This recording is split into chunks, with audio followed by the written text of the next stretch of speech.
मैं तुम्हें तलाक देना चाहता हूँ। पति पत्नी की शिक्षाप्रद कहानी। खाना खाने के बाद उसका सारा ध्यान प्लेटें समेटने में था और मेरी आंखें उसके चेहरे पर। मैंने आहिस्ता से उसका हाथ पकड़ा तो वह एकदम घबरा सी गई। मैं तुमसे एक ज़रूरी बात करना चाहता हूँ। वह चुपचाप कुर्सी पर बैठ गई। उसकी आंखें टेबल पर ही थी। वह मुझसे नज़रें नहीं मिला पा रही थी और ना ही मैं। लेकिन मैं उसके दर्द को समझ सकता था। मेरी जुबान भी लड़खड़ा रही थी। समझ नहीं आ रहा था कि कैसे उसे कहूँ, लेकिन कहना तो ज़रूरी था।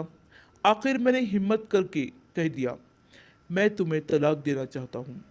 मेरी बात सुनकर उसे किसी तरह का आश्चर्य नहीं हुआ, क्योंकि हमारे रिश्ते में जो दूरी आ गई थी, शायद उसे इस बात का अंदाज़ा हो गया था कि यह होने वाला है। उसने बस मुझसे इतना ही पूछा, क्यों? उसके क्यों का मैं उसे कोई जवाब नहीं दे पा रहा था। मैंने उसके सवाल को नज़रअंदाज कर दिया, मगर मेरा ये व्यवहार उसे पसंद नहीं आया। उसने ज़ोर से चम्मच ज़मीन पर पटक दिया। क्या मेरे क्यों का तुम्हारे पास कोई जवाब नहीं है? तुम मर्द नहीं हो, तुम मर्द नहीं हो। यह कहते हुए वह अपने कमरे में चली गई। रात भर हम दोनों ने एक दूसरे से बात नहीं की। वह रोती रही। मैं जानता था कि उसके लिए जानना ज़रूरी है कि हमारे विवाहित जीवन को आखिर हुआ क्या है। मैं उसे कैसे बताता कि मेरे दिल में अब उसकी जगह किसी और ने ले ली है। अब उसके लिए मेरे दिल में कोई प्रेम भावना नहीं है।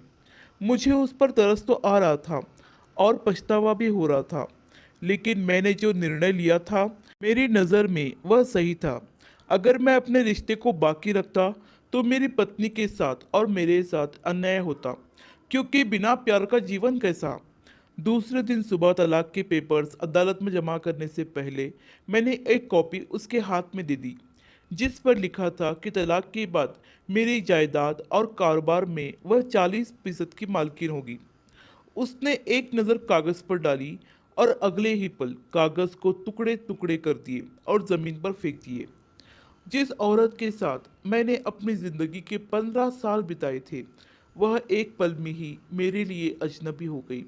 मुझे बहुत अफसोस तो हो रहा था, क्योंकि इन 15 सालों में बहुत से कीमती पल हमने एक दूसरे के साथ बिताए थे। बहुत सी अच्छी और बुरी यादें जुड़ी थी। पर मैं भी क्या करता। अब मेरे दिल में किसी और ने अपना घर बना लिया था और मैं उसे किसी भी हाल में खोना नहीं चाहता था। मेरी पत्नी मेरे सामने पूरी तरह से टूटकर बिखर गई और चिल्ला चिल्ला कर रोने लगी। मैंने भी उसे रोने दिया ताकि उसका दिल हल्का हो जाए। अगले दिन मैं अपनी प्रेमिका के साथ सारा दिन बाहर घूमता रहा, क्योंकि मैं अपनी पत्नी से नज़र नहीं मिला सकता था। शाम को जब मैं घर आया तो मैंने देखा कि मेरी पत्नी टेबल पर कागज़ फैलाए कुछ लिख रही थी। मैंने उस पर ध्यान नहीं दिया और ना ही कुछ, चुपचाप अपने कमरे में जाकर सो गया। सुबह जब मैं उठा तो उसने तलाक की कुछ शर्तें मेरे सामने रख दी। उसे मेरी दौलत जायदाद में से कुछ नहीं चाहिए था। वह बस 1 महीना मेरे साथ रहना चाहती थी, वैसे जैसे हम पहले रहा करते थे जब हमारी नई नई शादी हुई थी। और इन शर्तों की सबसे बड़ी वजह हमारा बेटा था, जिसकी परीक्षा चल रही थी और उसे हमारे तलाक के बारे में कुछ भी नहीं पता था। वह नहीं चाहती थी कि हमारी तलाक के कारण हमारे बेटे को मानसिक तनाव हो और उसका असर उसकी पढ़ाई पर हो। इसलिए मैं अपनी पत्नी की शर्तों को मानने के लिए तैयार हो गया। इन शर्तों में एक बेतुकी शर्त यह भी थी कि ऑफिस जाने से पहले मैं उसे गले से लगाऊंगा, बिल्कुल वैसे ही जैसे मैं उसे पहले गले से लगाया करता था, और उसके बाद मुस्कुराकर उसे बाय कहूँगा।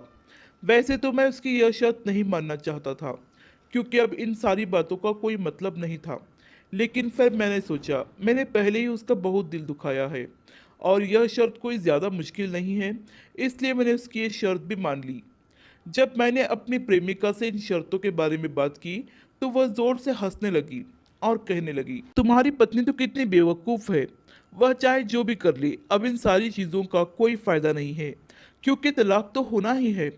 शर्त के हिसाब से पहले दिन जब मैं ऑफिस जाने लगा तो मुझे उसे गले लगाना था और मुस्कुराकर बाय कहना था। यह चीज़ वैसे तो बहुत आसान थी, लेकिन मुझे बहुत मुश्किल लग रही थी। मैंने अनिच्छा से उसे गले लगा लिया।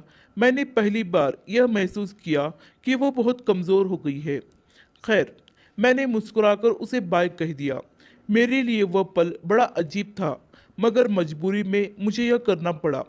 दूसरे दिन जब मैं अपनी पत्नी को गले लगा रहा था, तो हमारे बेटे ने देख लिया और तालियां बजाने लगा। हम दोनों के चेहरे पर झूठी मुस्कुराहट आ गई। मेरी पत्नी ने आहिस्ता से कहा, इसे तलाक के बारे में कुछ नहीं बताना, प्लीज़। मैंने भी अपना सर हिलाया। तीसरे दिन मुझे उसे गले लगाना और बाय कहना आसान लगने लगा। ऐसा लग ही नहीं रहा था कि हमारे रिश्ते में दूरी आ गई है। रोज़ रोज़ यह काम करने से हमारे बीच की दूरियां कम होने लगी और नज़दीकियां बढ़ने लगी। लेकिन मैं अपने तलाक के निर्णय को बदलना नहीं चाहता था, क्योंकि मेरी प्रेमिका मेरा बेसब्री से इंतज़ार कर रही थी। जैसे तैसे कर 1 महीना पूरा हो गया। 1 महीने के बाद मैं अपने कमरे में तैयार हो रहा था और मेरी पत्नी भी अपने कपड़ों को देखे जा रही थी कि आज वह कौन सा कपड़ा पहने। वह बहुत कमज़ोर हो गई थी और उसके कपड़े भी उसे ढीले पड़ रहे थे। शायद कोई बात थी जो उसे अंदर ही अंदर खाई जा रही थी। उसे सोच में गुम देखकर मैं उसके पास गया। अभी कंधे पर हाथ ही रखा था कि हमारे बेटे की आवाज़ आई। माँ, पापा, आप बहुत दिनों से कहीं घूमने नहीं गए, आज कहीं घूम कर आइए। मेरी पत्नी मुस्कुराते हुए उठी और अपने बेटे को गले से लगा लिया। मुझे ऐसा लग रहा था कि जैसे कोई मुझे अंदर से झंझोड़ रहा हो और ये बार बार कह रहा हो कि देखो तुम्हारी कितनी प्यारी फैमिली है, तुम क्यों अपना जीवन बर्बाद करने पर तुले हो। लेकिन मैं कमज़ोर नहीं पड़ना चाहता था, इसलिए मैंने अपना चेहरा फेर लिया और वो आखिरी बार मैंने अपनी पत्नी को गले से लगा लिया। उस समय मुझे ऐसा लग रहा था कि शायद मैं अपने जीवन की सबसे प्यारी चीज़ को खोने जा रहा हूँ।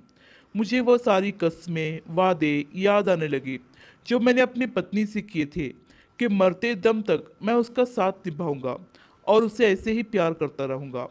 मेरे पैर काफ़ी देर तक वही जमे रहे। मन कर रहा था कि यह पल यही थम जाए, मैं अपनी पत्नी को ऐसे ही गले लगाकर रखूं। बहुत देर बाद मैंने किसी तरह से अपने मन को मना लिया और उससे बिना कुछ कहे अपनी गाड़ी की ओर बढ़ गया। वह मुझे असमंजस से देखे जा रही थी।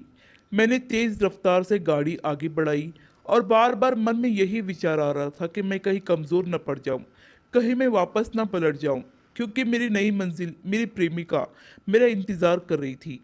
दरवाज़ा खुला और वह मुस्कुराते हुए मेरा स्वागत करने लगी। फिर मेरे मुख से वह शब्द निकली जिसकी उम्मीद मैंने कभी नहीं की थी। मैं अपनी पत्नी को तलाक नहीं दे सकता, मैं उसे बहुत प्यार करता हूँ। मेरे मुख से निकले हुए शब्द उसके लिए किसी धमाके से कम नहीं थे। वह मेरे पास आई और माथे पर हाथ रखकर बोली, तुम्हारी तबीयत तो ठीक है ना? या तुम मजाक कर रहे हो? नहीं, मैं कोई मजाक नहीं कर रहा हूँ। शायद हमारा विवाहित जीवन बेरंग हो गया था, लेकिन मेरे दिल के एक कोने में अभी भी मेरी पत्नी के लिए प्यार जिंदा है। आज जब आखिरी बार उसे गले लगा, तो ऐसा लग रहा था कि जैसे मैं अपनी किसी प्यारी चीज़ को हमेशा के लिए खो रहा हूँ। देर से ही सही, पर मुझे सब याद आ गया है कि मैंने उससे वादा किया था कि ज़िंदगी भर उसका साथ निभाऊंगा और ज़िंदगी भर उसे ऐसे ही प्यार करूंगा। इतना कहकर मैं वहां से पलटा और पीछे मुड़कर भी नहीं देखा। मेरे चेहरे पर एक अलग सी खुशी थी और दिल में एक सुकून। मैं अपने पति पत्नी के रिश्ते को फिर से जोड़ने जा रहा था और एक नई शुरुआत करने जा रहा था।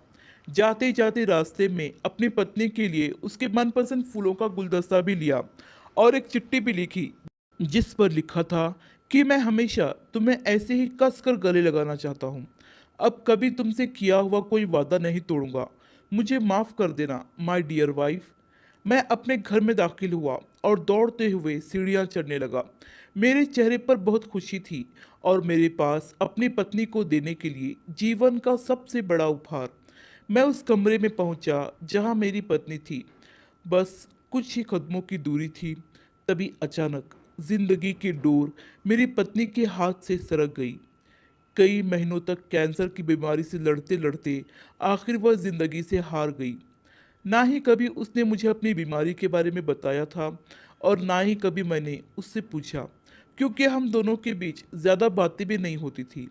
जब उसे मेरी सबसे ज़्यादा ज़रूरत थी, मैं किसी और के दिल में अपने लिए मोहब्बत तलाश कर रहा था। उसके मौत के साथ ही एक बड़ा दुखों का पहाड़ मेरे सर पर टूट पड़ा और एक पल में मेरी सारी दुनिया ही उजड़ गई। वह जानती थी कि उसके पास ज़्यादा समय नहीं है। कहीं ऐसा ना हो कि उसकी मृत्यु से पहले ही हमारी तलाक का असर हमारे बेटे के दिलो दिमाग पर पड़े और कहीं वह अपने पिता से नफरत ना करने लगे। इसलिए पिछले 1 महीने में उसने हमारे बेटे की नज़रों में मेरी छवि एक केयरिंग और लविंग हस्बैंड की बनाई थी, जो सच नहीं था। और शायद इस बात का पछतावा मुझे जिंदगी भर रहेगा। अब उसके बिना मेरा जीवन एक श्राप बन जाएगा। यह कहानी उन लोगों के लिए है जो अपने बेरंग रिश्तों में रंग भरने के बजाय उससे दूर भागने की कोशिश करते हैं। कई बार हम ये समझने में देर कर देते हैं कि नए रिश्ते बनाना ज़्यादा सही है या पुराने रिश्तों को भरना। इसका फैसला आपके हाथ में ज़रूर है, लेकिन कहीं ऐसा ना हो कि आप समय रहते फैसला ना कर पाए और इस देरी में आपके हाथ हमेशा के लिए खाली रह जाए। तो देर ना करें।